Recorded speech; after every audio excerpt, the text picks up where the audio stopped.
We have internet outages all over the place.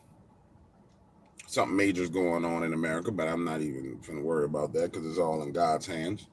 Today is the day, officially the start of Spiritual Warfare Weekend. And um, I'm hoping that you guys enjoy the content coming down the pipeline. I really do. I guess I'll start off by just talking a little bit about some of the things that I've learned um, for my time period dealing with warfare. So many people think that spiritual warfare is just some kind of thing where you're dealing with demons and ghosts and goons and goblins and monsters and shadow people. But the truth of the matter is, your whole life is deep within spiritual warfare. I mean, your whole life it's drenched in warfare. The entirety of your life is drenched in spiritual warfare. And from the moment you wake up in the morning to the moment you go to bed at night and into your sleep, and when you wake back up, you are in warfare. And I don't think people really understand that from a spiritual warfare perspective. They think um, it's a momentary event that happens at one time, but it's a series of events. It's um, it's an existence that you find yourself in. And if you understand that when you're in this realm, this earthly realm, this realm of manifestation, and you'll hear me use words that sound witchy, but to be clear with you, I ain't no damn witch. In this realm, which people call the realm of manifestation, then as long as you hear, there's warfare. Because this is the realm where the warfare takes place. And it manifests in this realm. So when you see current events on the news, like today, ask yourself a question. Outages all over the place. All over America, outages. People flights delayed. What hit the nation in order for that to happen? Now we know it's a mass outage of internet, but what in the spirit realm hit the nation that manifests to be delay and stagnation in the natural realm? I submit to you, it was a spirit of delay and stagnation that hit the nation because it manifested as delays and all kind of foolishness. And once you come to the understanding that um, everything about this life is spiritual, then you'll be able to reach a point where you can affect change in your life. Most people don't understand this life is spiritual. They'll There's a lot of people who consider themselves a natural man, and they'll run around like, oh, I don't, there's nothing spiritual about the world. I don't have to worry about that stuff. Meanwhile, they're getting their butt whooped. They're totally getting their butt whooped. Or they'll reach a point where they'll sin and life will be going fantastically well, and boom, everything falls apart. Why did I have a divorce? Why did I go bankrupt? Why did everything go wrong? Because you are in the spiritual realm living a natural existence. And many of the natural people, natural men and women, who don't believe in the things of the spirit, they have the ability to be a natural man and woman because of what their grandmother or grandfather or mother or father did. And they carried so much weight in the realm of the spirit. Their parents prayed so much. Their parents did so much that there's a blessing on their family that the Lord is honoring what their parents did. So they're just skating through life with no problems, no issues. They're just skating along, man. But they take it for granted. And then there's other people, if y'all guys don't mind, tap the screen so you can hit the like button. Tap, tap, tap, tap, tap. I don't know why my comments not on, unless y'all just new people that don't want to say nothing. Normally my people be chopping it up.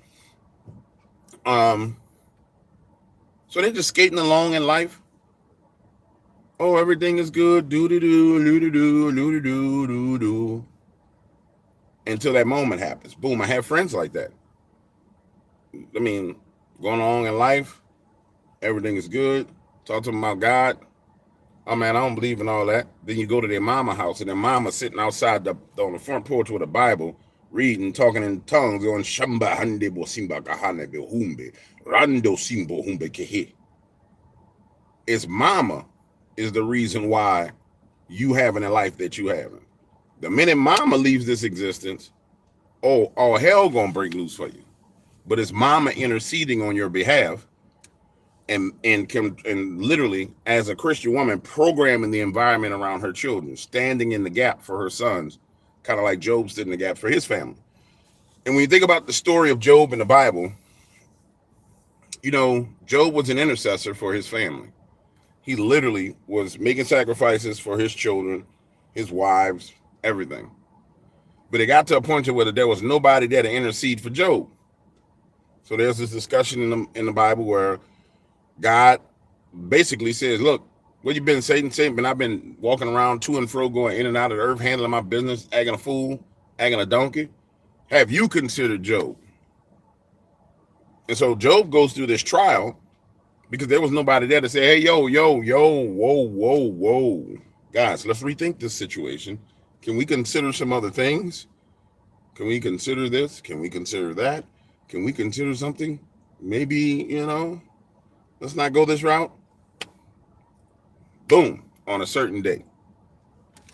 And I think that's the most significant thing about the story of Job. If you go back and read the story, it says on a certain day, bam, bam, bam, bam, bam, bam, bam. And that's the formula for people who have things go wrong in their life. There's going to be a certain day where it all starts to hit. Boom, boom. There's a certain day where you discover you got cancer. There's a certain day where you discover that your daughter's pregnant. There's a certain day that your son gets murdered. Bam. There's a certain day you go to prison. Boom. All the way up until that day, everything is Gucci. Then comes that certain day. And you're looking around saying, Lord, what's going on? What done happened? And when you're a praying man or a praying woman, and you have the knowledge that there are certain days in the spirit realm, then you contend against those days. You sit there and say, Lord, I rebuke every certain day that Satan has scheduled for my family in the name of Jesus Christ. There will be no certain day of destruction. There will be no certain day of terror. There will be no certain day of death. All those days are canceled. We ain't having none of that around here. But you have to have the understanding that those things manifest in a different realm, or they're planned in a different realm, and they manifest in this realm. And that this is the realm of manifestation.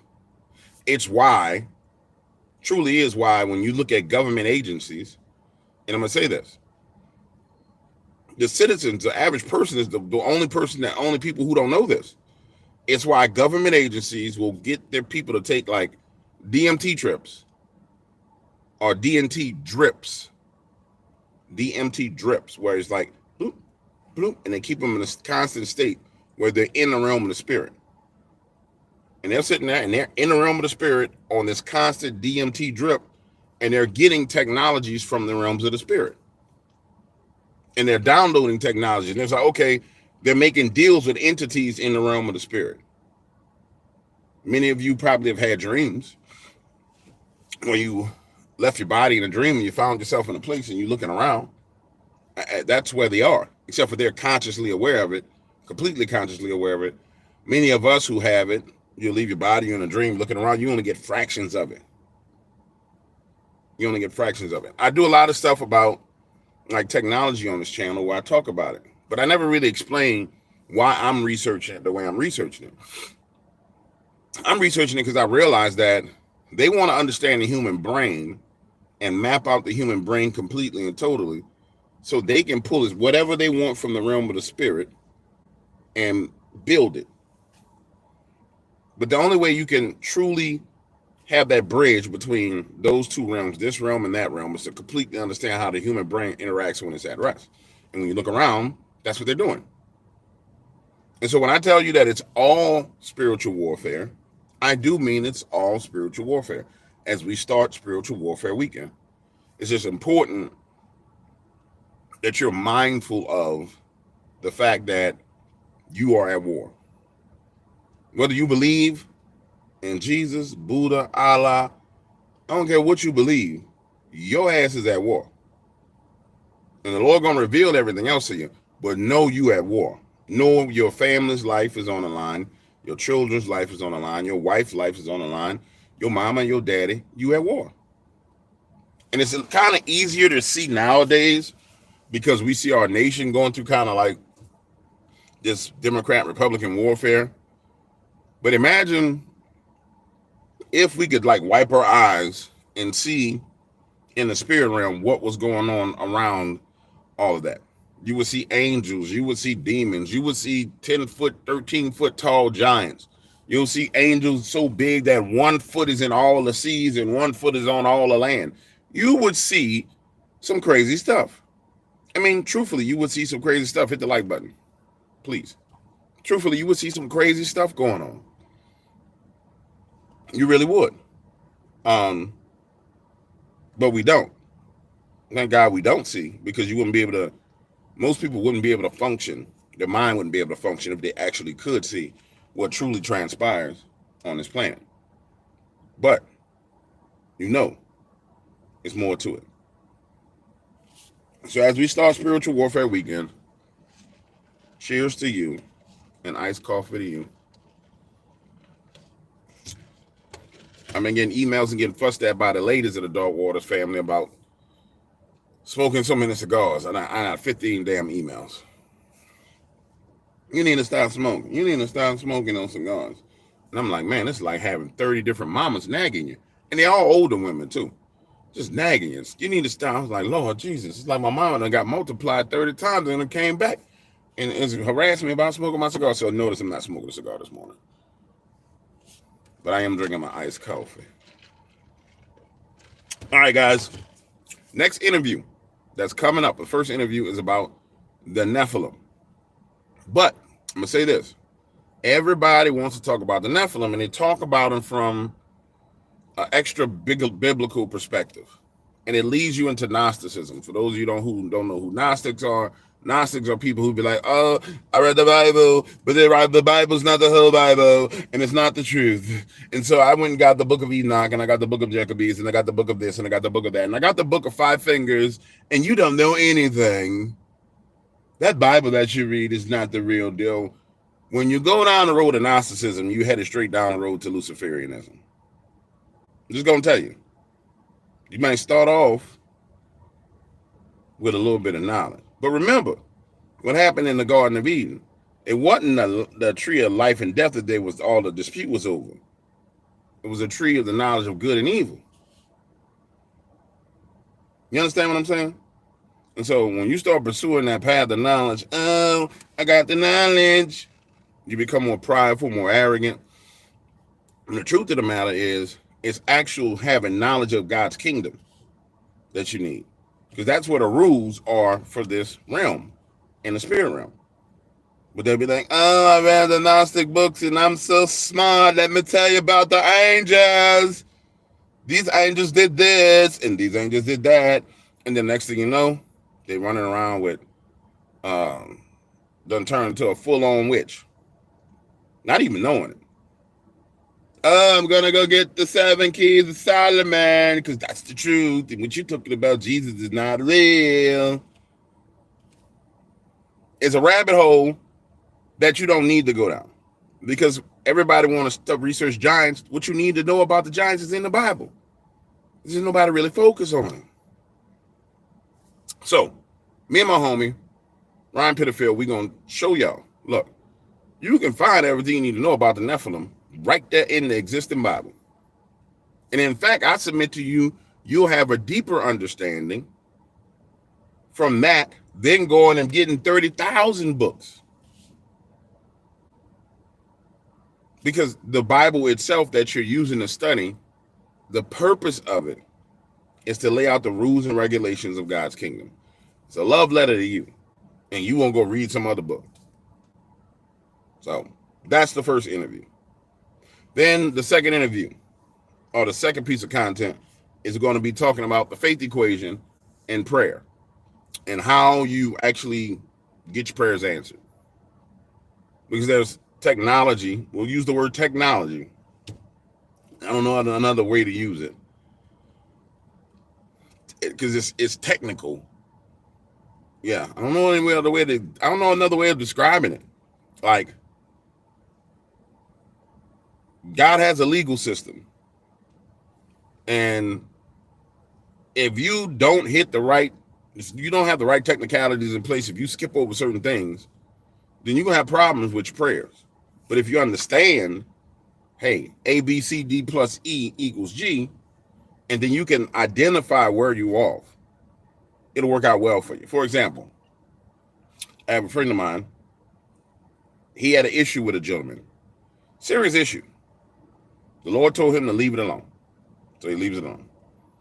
Um, and the Lord prospers him when he leaves the situation alone and pulls him out of that situation completely and totally. But one of the things that he has as a problem is because our city is so small, you constantly got to see this person.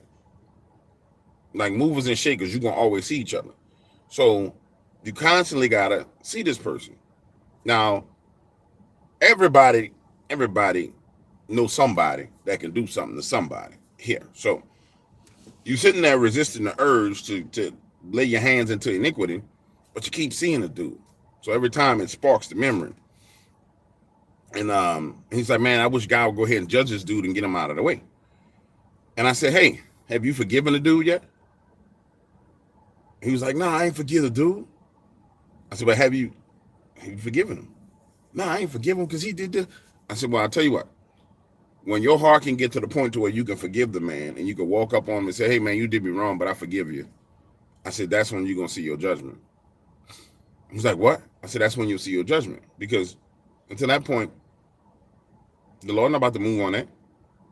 And I said, and what you think God's judgment on a man should be may not be what his idea of judgment on a man should be.